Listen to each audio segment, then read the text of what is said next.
Hi, so today we're going to continue on our drawing. Yesterday we blocked in areas of light. So if you look at the side of my face here, you can see there's a lot of light, and then there's shadow here and here. So we just blocked this in real simple, and I noted that from my nose to the filter of my chin, it's kind of like a shaded area, so I really tried to follow that. And then I used contour line. Well, you know, it's a little wonky here and there and wiggly, but I'm kind of okay with it, but I want to make it better. So I want to do some measuring, and remember how we learned how there's like three eyes, there's an eye in between, and then there's eye width on either side, but because I'm doing a 3/4 view, I want to do some measuring just to see where they are when I look in the mirror.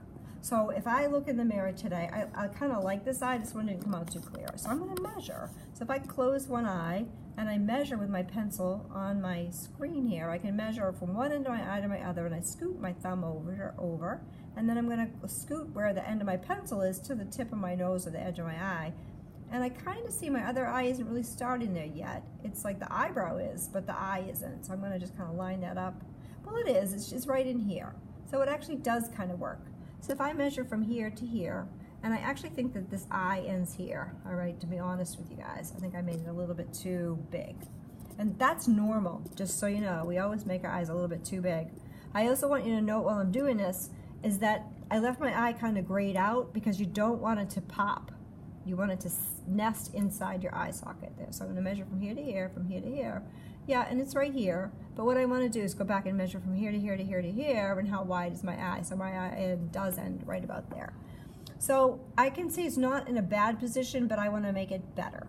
So I'm going to go back in here again, and I'm going to do a little bit of redrawing, and I'm using my pastel, which it's kind of thick, but I'm okay with that, because I'm trying to keep it a little bit impressionistic over here. I'm going to do some redrawing. And I also see it's very dark in here, so I might do a little bit of shading to kind of push this down a little bit here, and doing a little bit of the form. There's something I want you to notice. Right here, we all have a bone, like our cheekbone, and it's right here. It's like a triangle right here on the side of our head. So I want to see if you guys can see that today too. So really look for that triangle and see if they're across from each other too. So when I look at my drawing, I notice that I made this part of my face too wide. I'm going to take the side of my chalk, and using contour line, I'm going to do a contour line around my brow, down to my cheekbone, and then it goes straight a little bit, and then my cheek is here. It's kind of softer. It's softer kind of a line. So I soften up my line, and then I come down to my chin area. It's a little bit more of a hard edge. So by doing that, I can create more of the side of my face a little bit clearer. And I can keep redrawing that, but I'm just trying to clarify things this morning. All right? So I've got this contour line coming up and around here.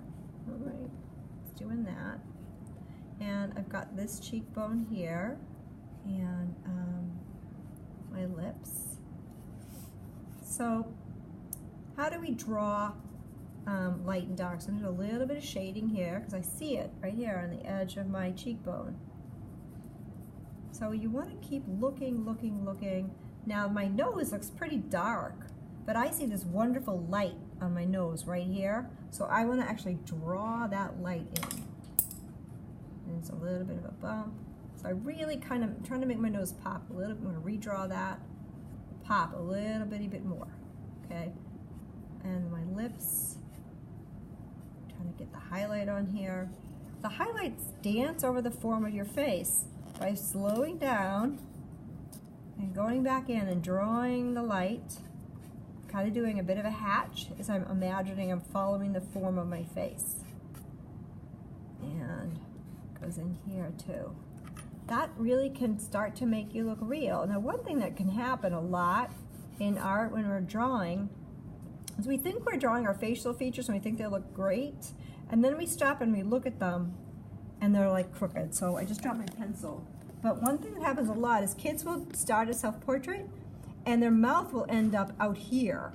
So we have a central axis line right here. And if you want to take something light and just draw it in for yourself, you can.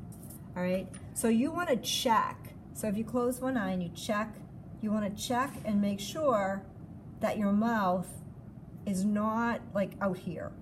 So you want to make sure your mouth is on that center axis line. So does this make some sense?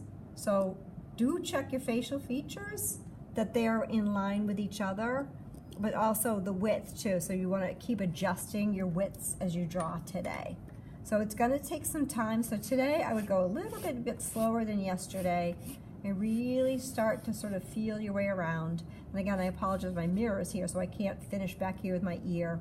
But if I was going to, I'd sort of sketch that in too, because it's important. Or I could try, sort of see if I can do that without losing you guys. So if I kind of sketch this in my ear, I have to go farther back. So if I measure, now this is where it gets really interesting. So if I measure, close my eye, if I measure from here to here, where my eye is, and here to here, that's like about my hairline, and then a little bit more back towards my ear. So if I go from here to here, my hair is right about here, and then it curves in, and then my ear starts right about in here. So where is my ear in relationship to my nose? So the bottom of my ear is, if I'm sitting like this, it may be just the angle that I'm sitting at. The bottom of my ear is right here. And you know, we have, this is my jawbone right here, and the back of my neck. So we have principles like our ear starts here and ends here, but then in reality, when you're actually sitting here and you're drawing things, it's going to look a little bit different depending on your vantage point, all right? Again, side of this is a really nice way to, again, I'm just going to kind of block in the back of my head here. So do think back about what I talked about with new learners. Like when Van Gogh did his self-portraits initially, he made the head too small. So I can even make my hair go back a little bit farther. So the top of my head may even go back this far, because we have a skull back here. So that's my neck. So we do want to keep that in mind. So you do want to measure, all right? It's really, really, really important. And a pencil is a really great tool to measure with, all right? So have fun measuring today.